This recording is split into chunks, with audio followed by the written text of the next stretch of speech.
વ્યવસ્થા તંત્ર છે એનું માળખું કઈ રીતે બનેલું છે એ આપણે જોવાનું છે. સૌથી પહેલા રૈખિક વ્યવસ્થા તંત્રની અંદર સત્તા અને જવાબદારીની જે રૈખિક સાંકળ છે એ એક જ દિશામાં થાય છે. સત્તા છે બધી ઉચ્ચ સપાટી એ કેન્દ્રિત થયેલી છે, જે નીચેની સપાટી તરફ વહેંચી દેવામાં આવે છે. સત્તાની વહેંચણી ઉચ્ચ સપાટીથી તળ સપાટી તરફ નીચેની તરફ કરવામાં આવે છે, અને એવી જ રીતે જવાબદારી છે એ નીચેથી ઉપરની તરફ, એટલે કે તળ સપાટીથી ઉચ્ચ સપાટી તરફ વધે છે.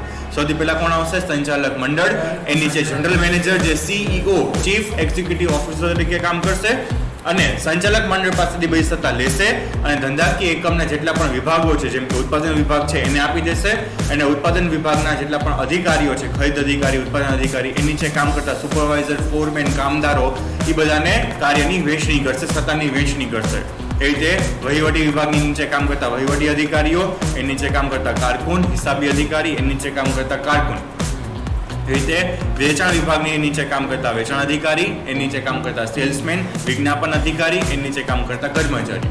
આવી રીતે જ્યાં ધંધાકીય એકમનું કદ નાનું હોય ત્યાં આ રીતનું રૈખિક વ્યવસ્થા તંત્ર છે એ વધારે અનુકૂળ બને છે.